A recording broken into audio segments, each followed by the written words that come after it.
Hello students, chapter number 2 के second type में आप जो है मिडिल टर्म स्प्लिटिंग पढ़ेंगे। मतलब दो घातीय समीकरण के मध्य अवधि बंटवारे विधि से। मिडिल टर्म स्प्लिटिंग का मतलब होता है बेटा मध्य पद। जैसे मान लीजिए ये हमने एग्जांपल लिया, हमें पता है दो घातीय समीकरण हमारी A X square plus B X plus C के फॉर्म में होती है। दो घातीय समीकरण बोलेंगे तो इक्वल टू 0 हो जाएगा। ये दो घातीय बहुपद है। जो दो घातीय बहुपद भी होता है वो हमारा इस फॉर्म में होता है। ठीक है, अगर दो घातीय बहुपद में हम देखें बीच वाला पद कौन सा है तो वो ये वाला पद है। तो हमें क्या करना है, इस बीच वाले पद को इस तरह से तोड़ना है कि वो हमारे प्रथम और लास्ट पद के मल्टीप्लाई के बराबर आ जाए।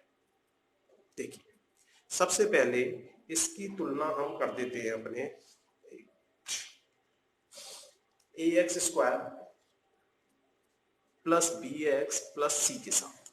जब इसकी तुलना हमने की तो हमने देखा यहाँ पे एक्स स्क्वायर से पहले ए आ रहा है, यहाँ पे कुछ नहीं आ रहा, तो इसका मतलब 1 इंटू एक्स स्क्वायर आ रहा होगा।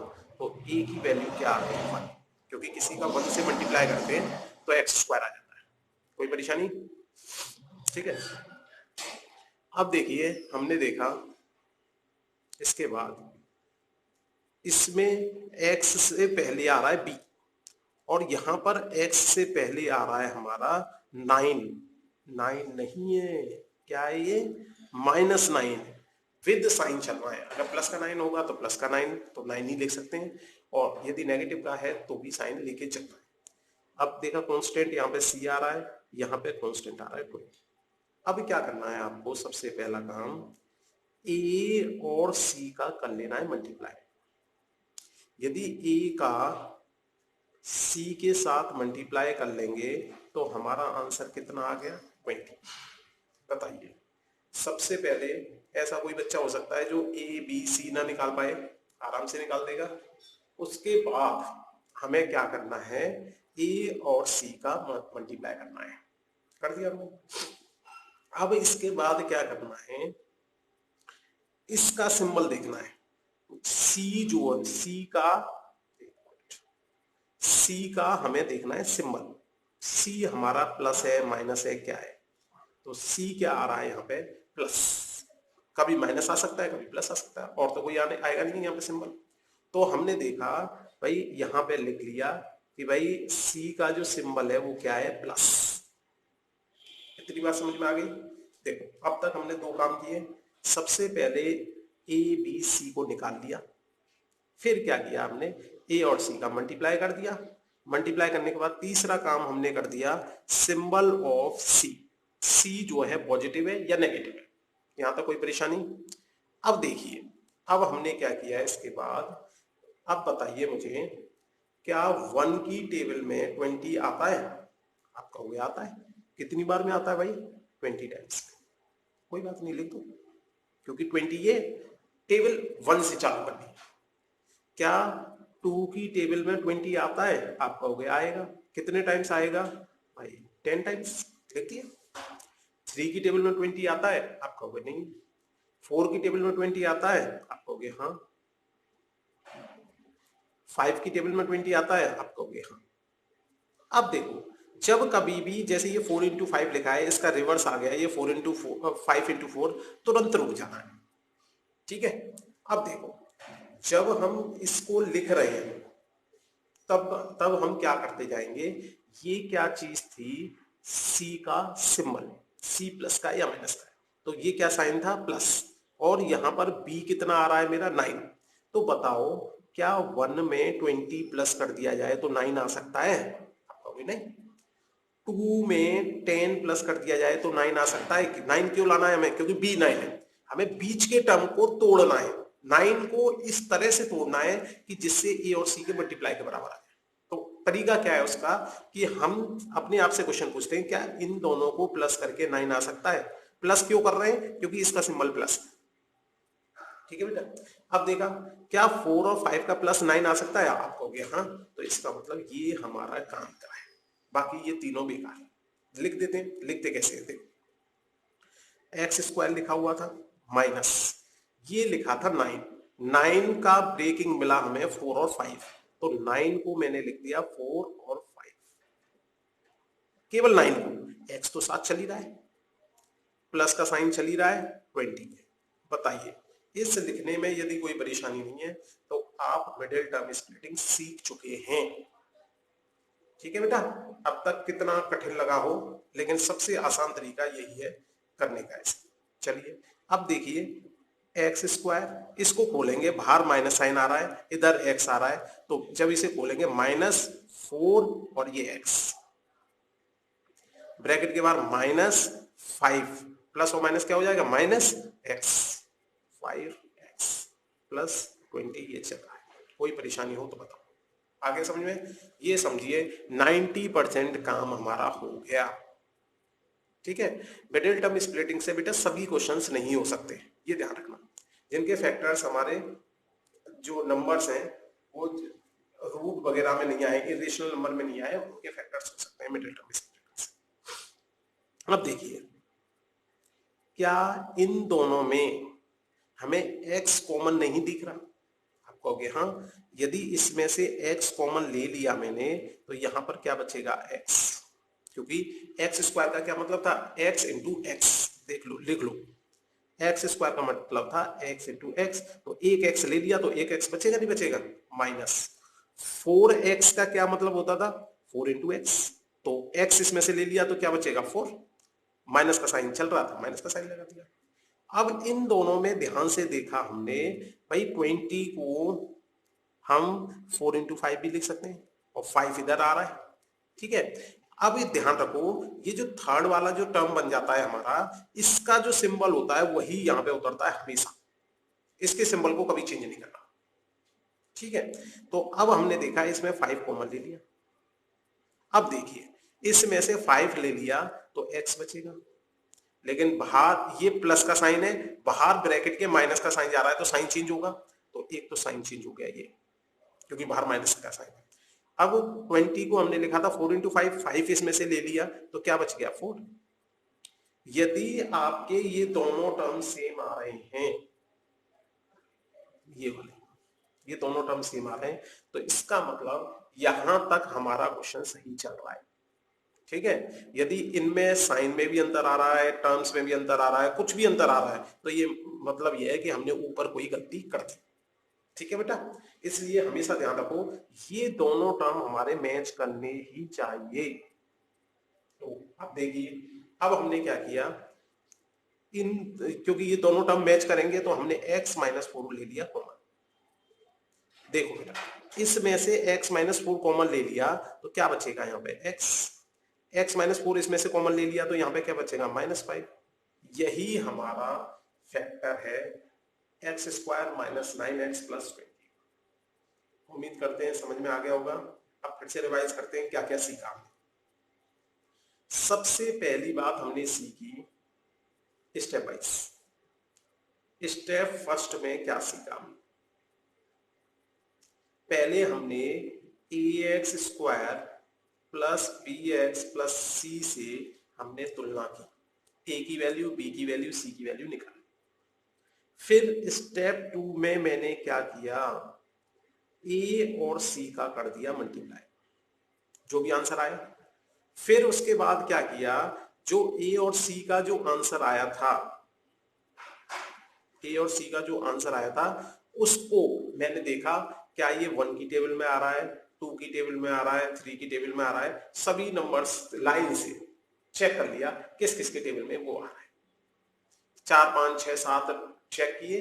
फिर उसके बाद हमने देखा था सिंबल ऑफ, इसे कह सकते हैं फैक्टर कर दिया हमने a इंटू सी का, a इंटू सी का जो रिजल्ट आया था उसके हमने फैक्टर कर दिए। स्टेप नंबर 4 में हमने क्या किया, सिंबल ऑफ सी देखा कि ये प्लस आ रहा है माइनस।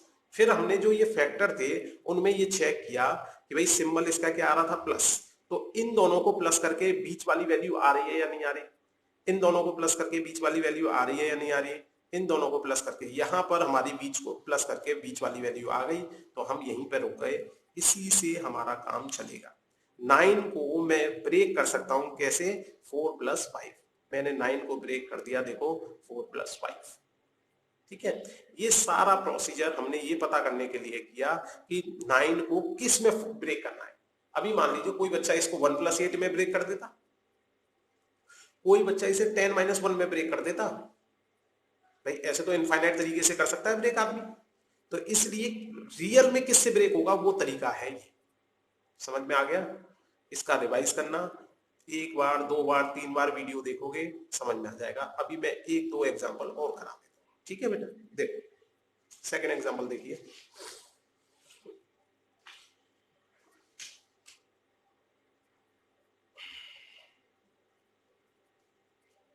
सेकंड एग्जांपल में हम लेते हैं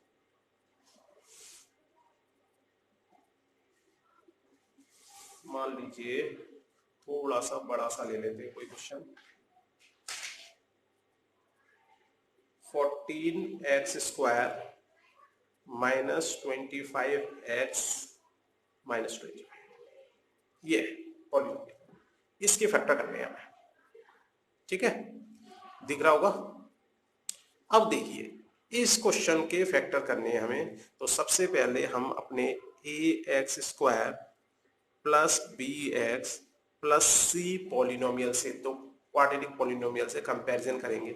तो हमें दिख रहा होगा डायरेक्ट a की वैल्यू 14, b की वैल्यू -25 और c की वैल्यू -25। कोई परेशानी हो तो बताओ। अब इसके बाद a और c निकाल लेते हैं, तो a × c, तो यहाँ पे 14 × -25, ये आ गया हमारा 25 × 4 और 10 कैरी 35। ठीक है, माइनस, कोई परेशानी नहीं। अब बस मुझे ये बता दो, हमने 350 निकाल लिया a और c का मल्टीप्लाई। अब इसके बाद हम एक काम करते थे, सिंबल ऑफ c का सिंबल क्या है मेरा माइनस, तो यहां लिख दिया ऊपर माइनस। मुझे हर हालत में माइनस करके ही लाना है। क्या लेके आना है, b क्या है यहाँ पे 25, b भी 25 है, ये मेरा b है, b क्या है मेरा 25। माइनस के साइन की कोई टेंशन नहीं लेनी, वो माइनस का साइन हम बाहर लेके चल रहे हैं, ठीक है ना। यहाँ पर भी माइनस के साइन की कोई टेंशन नहीं लेनी, पहले हमें केवल वैल्यूज पता करनी है कि वो फैक्टर्स क्या क्या होंगे। ओके, चलिए देखा मैंने देखा बेटा, क्या 1 की टेबल में 350 आएगा? हर एक बच्चा कह देगा हाँ सर आएगा। क्या 2 की टेबल में 350 आएगा? आप कहोगे आएगा। 3 की टेबल में मैंने 3 की डिविजिबिलिटी कराई है, मैंने सभी डिविजिबिलिटी कराई है बेटा एक वीडियो में। उस वीडियो का नाम था हमारे का डिविजिबिलिटी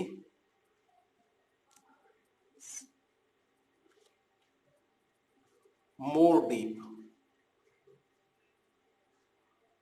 अगर इस वीडियो को जाके आप देखेंगे तो मैंने सभी डिविजिबिलिटीज को कराई है, और ये डिविजिबिलिटी बेटा सभी बच्चों के लिए इंपॉर्टेंट है, चाहे वो 6th क्लास का बच्चा है, चाहे 7th 8th 9th 10th, और इवन जो बच्चे कंपटीशन की तैयारी कर रहे हैं वो भी।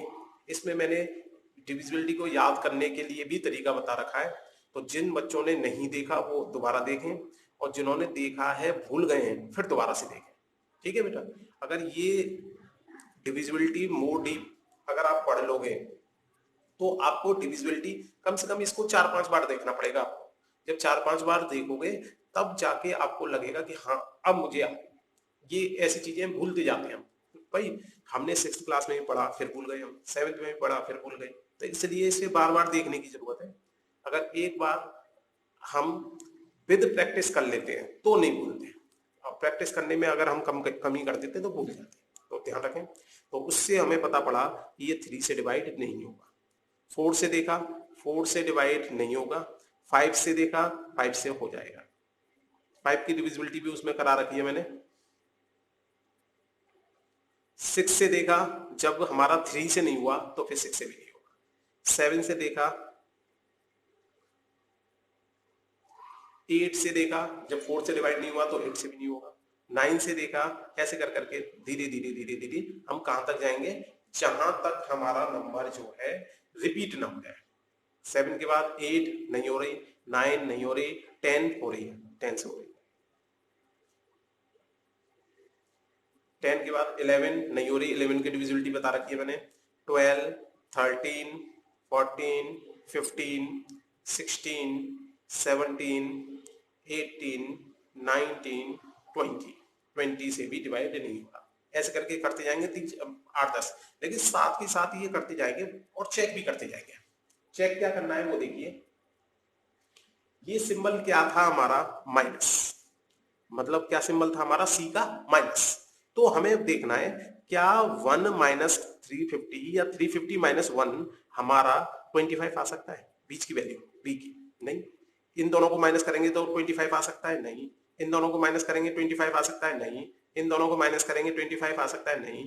इन दोनों को माइनस करेंगे तो 25 आ सकता है। तो हमने क्या किया, देखिए लिखने का तरीका देख लो। देखिए सबसे पहले हमने क्या किया, 14x² जैसा है वैसा का वैसा ही लिख दिया। माइनस का सिंबल है तो माइनस लगाना है, प्लस का होता तो प्लस लगाना। हमने केवल 25 को ब्रेक किया है और वो भी प्लस में, क्योंकि बाहर माइनस का साइन है। तो हमने क्या किया, 35 माइनस 10, बड़े में से छोटा लिखो। भाई एक बात बताओ, मैंने तो 25 को ब्रेक किया, माइनस 25 को ब्रेक नहीं किया, माइनस साइन तो बाहर है मेरा। मैंने 25 को ब्रेक किया और वो भी क्या ब्रेक किया, 35 माइनस 10, जिससे मेरा काम हो जाए। देखते हैं, अब ये x रह गया। भाई 25 को ब्रेक किया, x तो लगाना पड़ेगा।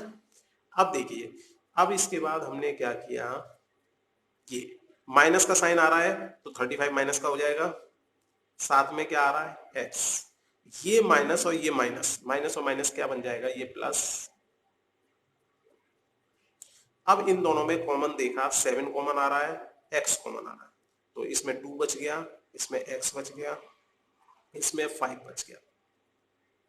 इन दोनों में देखा हमने, मैंने कहा था थर्ड वाले का सिंबल आता है यहाँ पे। इन दोनों में देखा 5 कॉमन आ रहा है, ये 2 बच गया, x बच गया, 5 कॉमन ले लिया तो 5 बच गया।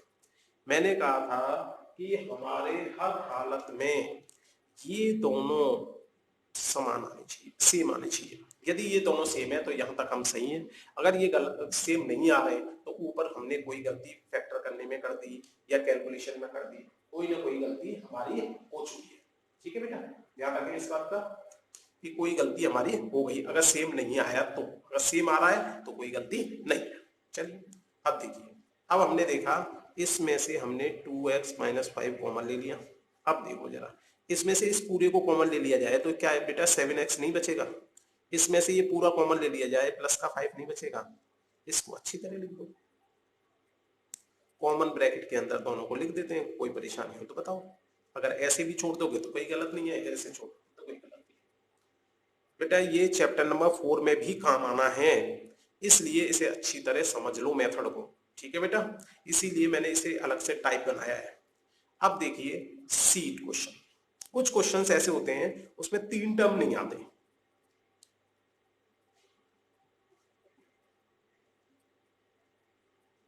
ये मान लीजिए कोई क्वेश्चन, अब इसमें x वाला टर्म आ ही नहीं रहा, तो ऐसे क्वेश्चनों को जिनमें 3 टर्म नहीं आते उनमें हम कंपैरिजन नहीं करेंगे अपनी ax² plus bx plus c, इनको हम डायरेक्ट कर देते हैं ऐसे क्वेश्चनों को।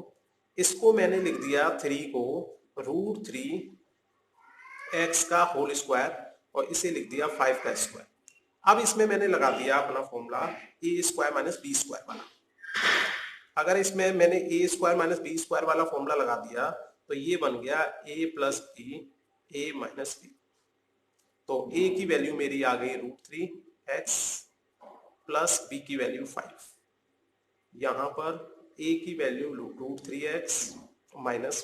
तो इस तरह के क्वेश्चन भी देखने को मिल जाते हैं बेटा। तो ऐसे क्वेश्चनों में आप घबराना नहीं, जिनमें 2 ही टर्म दे रखे उन्हें तो इस तरह से हो सकते हैं, या कभी कभी इस तरह का भी बन सकता है बेटा। ये क्वेश्चन 1 मिनट बना देता हूं, डी कि उसमें केवल क्या कर दिया उसने कर दिया 7x² माइनस 5x कर दिया, इसमें कॉन्स्टेंट गायब कर दिया, सी वाला गायब कर दिया।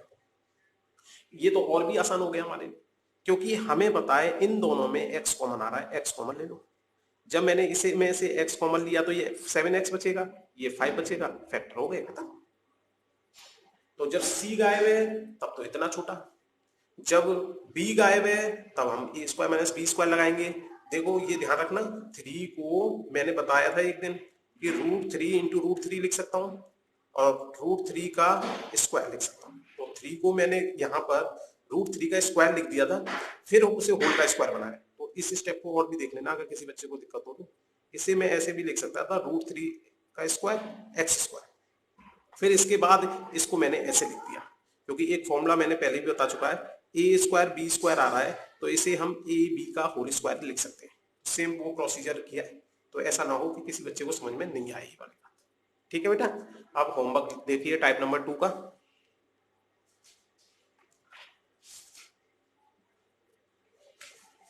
देखिए सारा दिख रहा है, एक मिनट, यस। अब होमवर्क में ये आपके हैं कितने, 10 और 1 11 क्वेश्चन हैं बेटा। ये घर पे प्रैक्टिस करने हैं आपको, और उसके बाद शाम को रात को 8 बजे आज जो क्लास होगी उसमें टाइप नंबर 1 और टाइप नंबर 2 दोनों का होमवर्क चेक करेंगे। ठीक है, अच्छी तरह करो।